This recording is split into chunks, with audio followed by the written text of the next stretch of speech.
The government of Grenada is taking steps to identify administrative and operational challenges that hinder the effective, efficient, and timely implementation of projects. Hello everyone, and welcome to our Inside Finance program. Inside Finance is a television program that gives you an opportunity to take a look into the nation's business. Recently, a two-day symposium brought together permanent secretary, project and planning officers of ministries and departments who are directly related to the implementation of government's capital projects. Also, the management and staff of state-owned enterprises, SOEs, to come up with a comprehensive, result-oriented plan to address implementation of government projects. And today with me in the studio is Mr. Alistair Bain. Mr. Bain is the Senior Project Manager of the Economic and Technical Division of the Ministry of Finance. Mr. Bain, welcome to your first Inside Finance program. Thank you, Ruth. It's a pleasure to have you. It's a pleasure to be here. Good morning. Yes. And good morning to the viewing and the listening public. So what we want to do is to allow the general public to have an inside view as to what happened at the symposium and why it was important. So Definitely. Looking at the idea, what would you say was the rationale behind a symposium of this nature? I would say that the genesis of the symposium came about from a reflection of the 2019 performance of capital projects. During the 2020 budget delivery, we heard quite a bit of discussion as to the rate of implementation in 2019. And looking back at the 2019 performance, one would realize that project implementation was just at about less than 55%. And even to add to that, project financing for capital projects, more than 93% of these projects are funded through grant finances. So the resources are available. We need to take a deep look at as to why those projects are not happening at the rate that we expect them to happen. Because even as we listen to the news, it seems to me that Grenada is quite attractive when it comes to economic activities. Persons all over are very interested in what we have here in Grenada. I know sometimes we ourselves take what we have for granted, but we cannot deny that we've been having lots of interest in recent time when it comes to outside investors, even in our treasury bills, even whatever. It seems to me like whatever Grenada has, people are interested in it. And so if we are getting opportunities and we're not implementing them, then it means that we are kind of shooting ourselves in the foot, so to speak. So why is implementation so important? Definitely so. I think over the last several years, we have all, not just government, but the nation as a whole has made the necessary sacrifices to ensure that our credit rating and our credibility is at a level where we can attract, not just attract financing, but attract concessionary type financing, grant financing. Once we have achieved that, objective, we now need to look at how do we ensure that these funds reach the developmental goals and impact on the people of the ground, because at the end of the day, this is what it's about. Implementation, one may say that implementation starts after approval. I would think that implementation starts from the time you start conceptualizing a project. So it starts with the whole idea, bringing the idea into fruition in terms of project preparation, project approval, mobilizing all the necessary resources, and of course rolling out the project so that you can deliver that final whether it's a building, whether it's a social project, but the delivery of that final solution or that final objective to the nation would say that you would have implemented, but not just delivering, but delivering and of course achieving the objectives that you would have set out. to achieve in the initial concept and design. When it comes to the projects, I know sometimes we hear announcements. For instance, we have, even in recent time, the World Bank $20 million project. And it seemed to me that we hear, okay, this is something exciting for Grenada, but sometimes when we on the ground, we have no idea of the impact that those projects can make. And even as we heard from the 2020 budget presentation, there are so many new projects coming on board, and there are so many implications for economic development within the country. How would the people benefit if the projects are actually implemented? There are several benefits. There are several folds of the benefits that would be derived.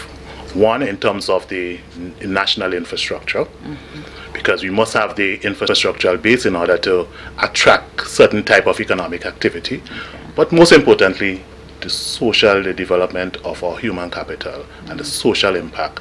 I think with this government, that's a major objective for the mobilization of finances, impacting our people, the social, and changing the lives of our nation. Of course, we have the whole question of climate mitigation. Climate change is real, although some people would want to deny that. It is happening. We are seeing it. We saw what was happening on the Caranage a few days ago. So we have to take all of these things in context and see what do we need to do in order to mitigate against those risks. So almost every project that we do, we need to look at what is the climate impact of those projects, because at the end of the day, we want to make sure that we are also not just building infrastructure, but also building resilience. And when it comes to the people, of course, it is opportunities for jobs, and so you're really changing the dynamics of how people live. Changing lives, now they are changing communities. Really, right. Yes. Back to the symposium. When it comes to this symposium, highlight for us the main objectives that you had in mind going in. Okay, so the major objective of the symposium is to take a deep look at what are the challenges that has been impacting on the rate of implementation. We were looking at an implementation rate in 2019 of about 52 to 55%. So we need to take a deep examination of that and see if are those figures accurate.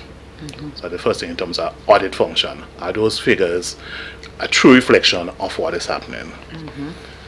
If so, what are the major causes? What are the root causes of those challenges? Exactly what is causing? Where are the bottlenecks? Okay. And of course, we didn't want to just have a talk shop. What do we need to do to remove those bottlenecks so that the pipe can be opened? And of course, it has to be an urgent action, because the projects, a lot of them are projects are here, they are happening. They are here. happening. So, in fact, we have been given a challenge by the Minister of Implementation that he wants to see a minimum of 85% implementation by the end of 2020. So what better time to reflect and to put a plan of action in place than early January. So coming out of the symposium and with the challenge from the minister, what are the action that are being undertaken? Well, the first course of action basically is what happened at the symposium, right. Bringing all the key players in one room and having a very candid discussion. So we had the permanent secretaries, who are the policy makers, or who can guide policy, and we had the project officers and planning officers, who are the persons directly hands-on responsible for the delivery of those projects. And of course, we had the Department of Economic and Technical Cooperation, which is involved in the concept and the design of the projects and the negotiations with the funding agencies and development. We also had the policy unit, who are responsible for the macroeconomic policies of the country, because you can't do these things in isolation. We had the Ministry of Implementation, key stake, the delivering partner, if you can call it that, and we had the budget unit, trade unit. So all the key facets that would ensure that we have a proper, a cohesive plan of action that we can take ownership of. So no one can have the excuse that this is a plan that they're not aware of. Right. They are involved in building that plan. We also had support from PricewaterhouseCoopers Caribbean. They provided us with some logistical and technical support to ensure that the symposium was well guided and that the deliverables were on point. Okay. And I think I would say without any reservation that the symposium was extremely successful. Mm-hmm. Now that you have those persons together in the same place, what format was used in order to be able to kind of investigate, so to speak, the issues and chart the way forward? Good question. We started off with a summary of the current implementation rate. Mm-hmm. Just laying the picture very bare on the table. This is what is at. We then looked at what are some of the major challenges from a broad base in terms of interaction with the different planning officers, the different project officers, the different ministries. Then we roll back again to say, these are the guidelines that are set out in the financial regulations and are set out in the public sector investment program. These are the regulations, these are the rules, these are the policies. Then we looked at, this is how these policies should be rolled out. This is a framework for implementation by the different ministries, the different stakeholders, to see whether these challenges that we spoke to earlier are actually as a result of not following the procedures that are in place. Right. Once we did that, we then broke into a discussion session where persons shared their views, at the end of which we had deliveries from each ministry. Each ministry with major projects, not only presenting their projects, but mainly zeroing in on the challenges that they are facing. And to see if there is a correlation between those challenges and the general project challenges that we perceive were in the place. So we compared both, and by and large what we saw is that the general challenges were actually the challenges that different ministries are facing. It was almost like a recurring decimal. Right, so they face similar challenges. Similar challenges. One of the major challenges that we see is that of, and it happens in the private sector, in the public sector, in your home, in any group, where you have that interrelationship between different departments. The lines of communications, how do we straddle between one ministry and the next? Who has that particular role? Who has that particular responsibility? How those people communicate?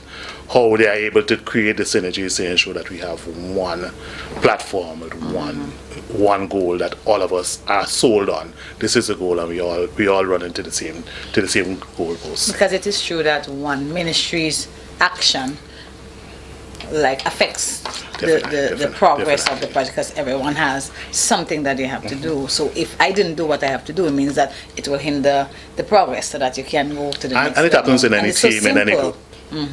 Sometimes we spend too much time looking at what I have to do as against what we all have to do in order to deliver one final solution.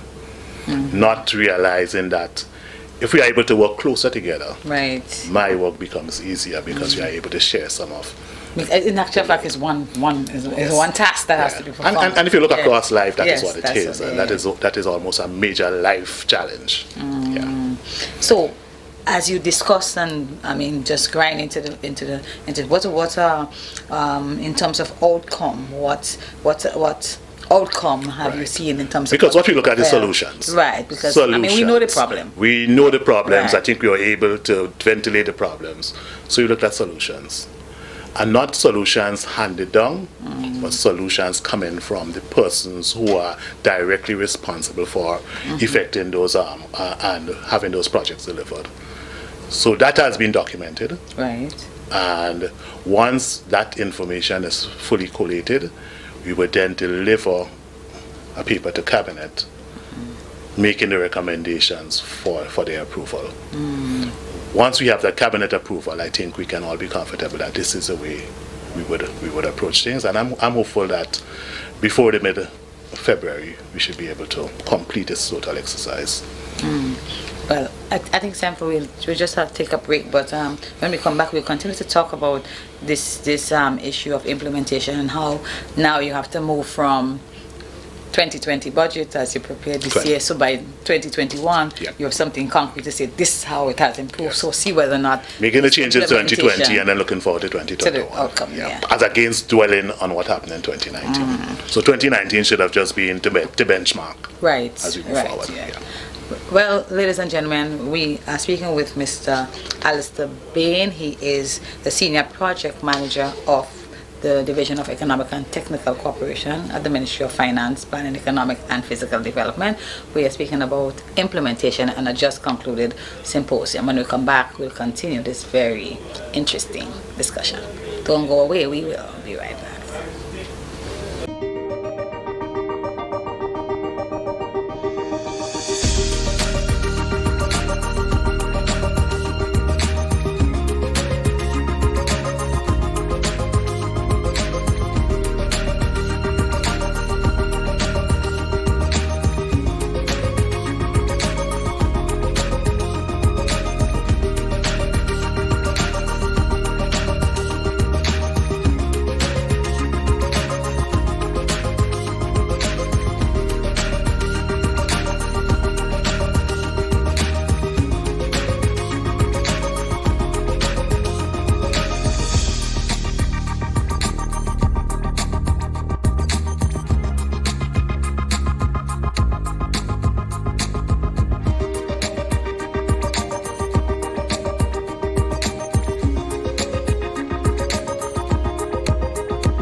Welcome back, viewers. This is our Inside Finance program, an inside look into the nation's business. I am Ruth Roberts, and today we are speaking with Mr. Alistair Bain. He's the Senior Project Manager of the Division of Economic and Technical Cooperation within the Ministry of Finance.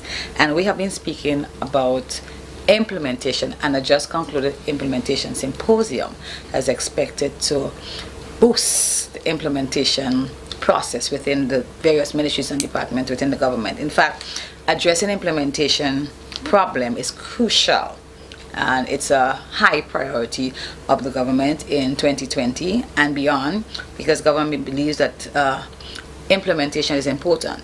to drive the many projects that are Grenada situation is really attracting. As a matter of fact, because of our Fiscal Responsibility Act and the associated behavioral change that has been taking place within the government of Grenada, it is obvious now that attracting those investments necessitates implementation at a faster rate that has been experienced. So, Mr. Bennett, I know you came in, got baptized. Baptism by fire. Baptism by fire, so to speak.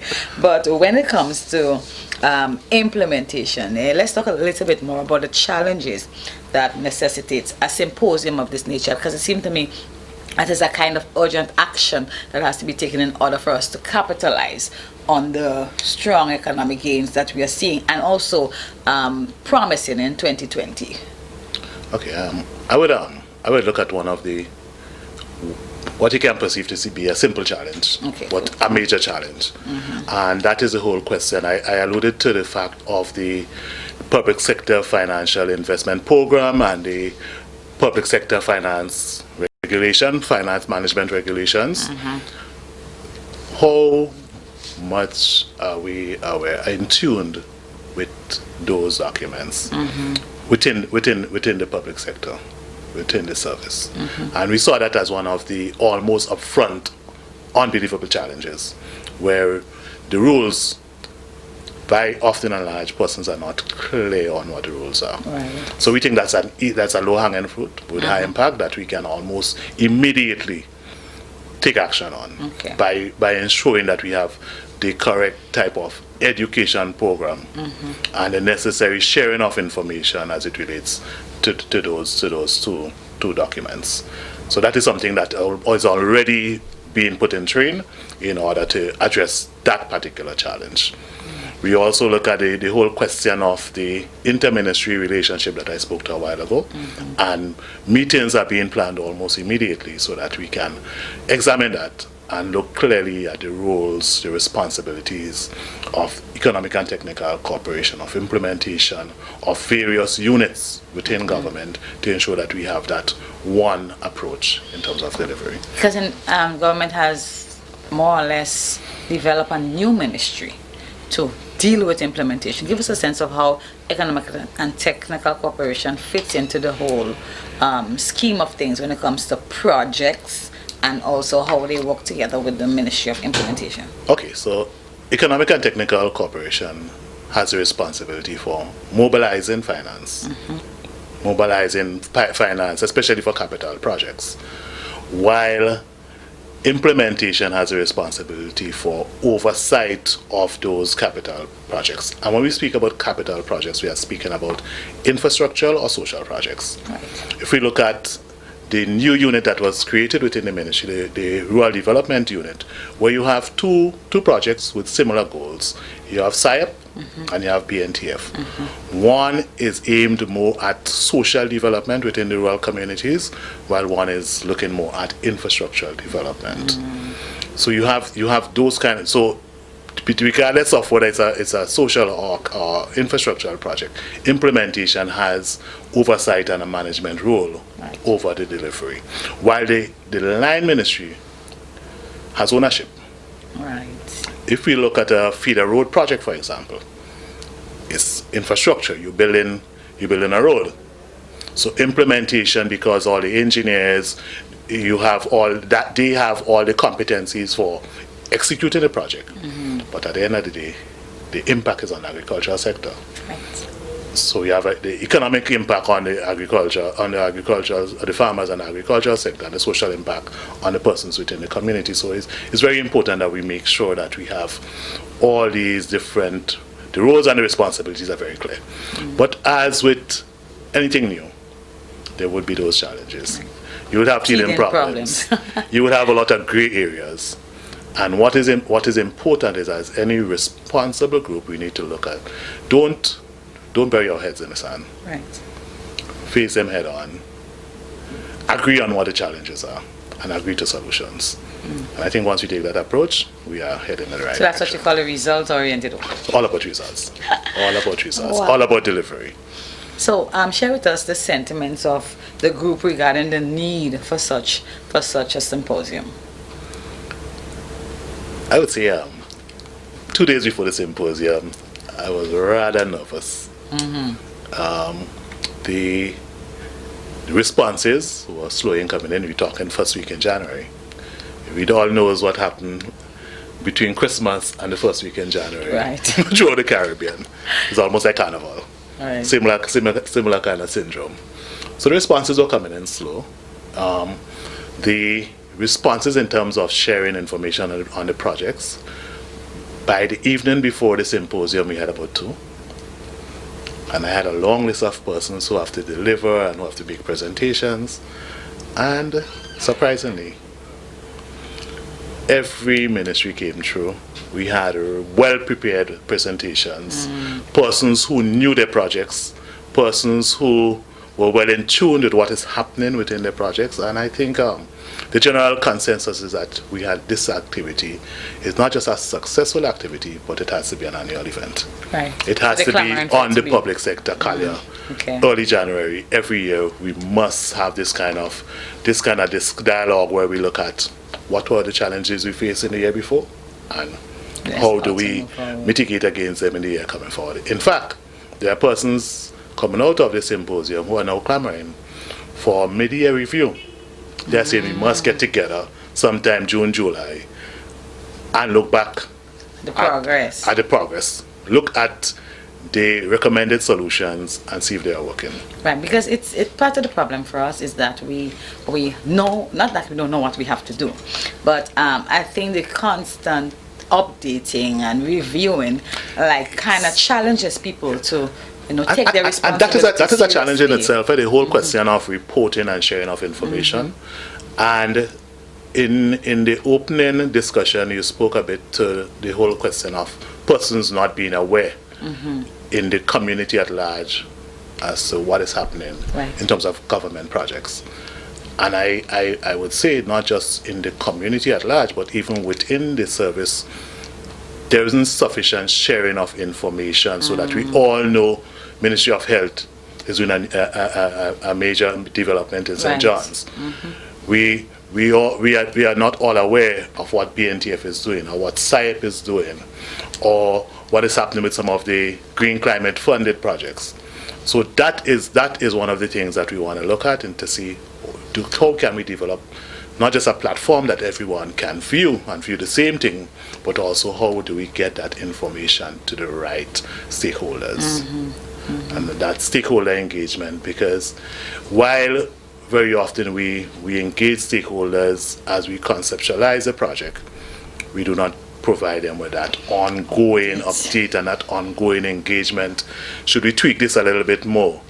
In fact, I was at a community engagement in Molyneux 2 evenings ago, and I was surprised. I think I felt good leaving there when you heard the minister asking the community to put a group together so that the ministry can come back and share its plans for dealing with that slippage problem there, because they are the persons who live there, they know the terrain, they know the area, and so that they can advise as to whether this, because sometimes on paper we go in and we look at something and we feel okay, this is the best solution, but oftentimes you need to hear from the person, the users themselves, the person with the actual industry experience or the actual geographic experience of the community.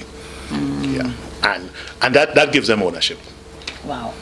It's not just like you're going to say, we're going to build a road, we're going to build a road in a community, and we go in and we build an excellent road, and then we realize nobody uses it, and we wonder why nobody using it. Right. But that's not the road they're accustomed to. That's not the road they want. That's not their priority. So sometimes we have to make sure that our priorities are in alignment with the users, and of course in alignment with the long-term plan.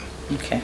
Yeah, because we have the sustainable development plan. We have the goal 2030, and everything that we do now should be in alignment with those goals. It should be in alignment with our commitments in terms of carbon reduction and climate mitigation.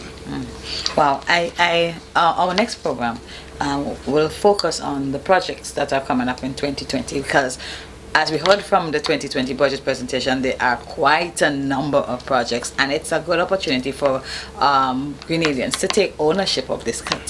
These are going to be the activities that are going to literally change the landscape of our people and how we move forward in the future. So if we are able to understand what's going on and how it's going to impact us, how we can take advantage of the opportunity, new business ideas. For instance, you have a construction site, somebody can be selling food, somebody can be doing different things, so it's like you have opportunities for us to start taking out of the box. Businesses.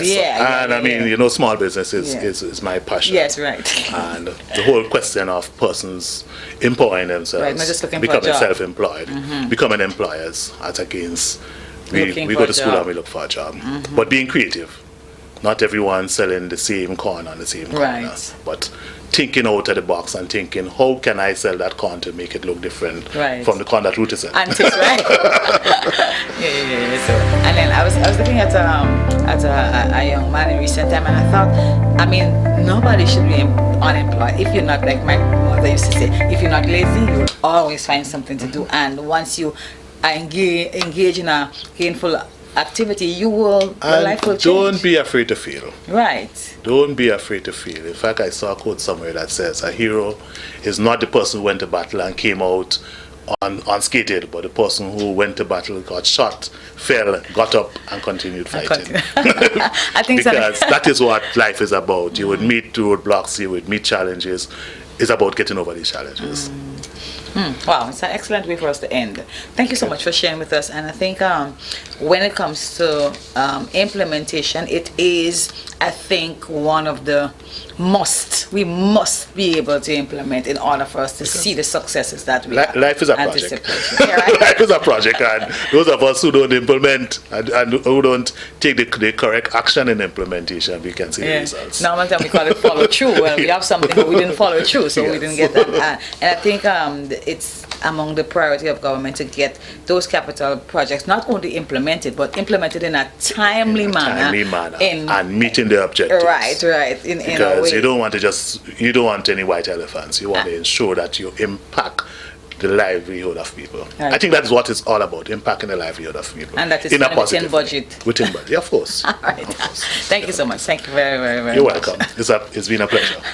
Ladies and gentlemen, it is our Inside Finance program. We've been speaking with Mr. Alistair Bain. He's a senior project manager of the Division of Economic and Technical Cooperation within the Ministry of Finance, and we've been looking at addressing critical implementation issues within the various departments. And as a matter of fact, once this report comes out, it goes to cabinet, it will become the encyclopedia, so to speak, the Bible that will allow the implementation, the blueprint, allow the implementation process to take a new height. So by 2021 budget presentation, we'll be hearing how many.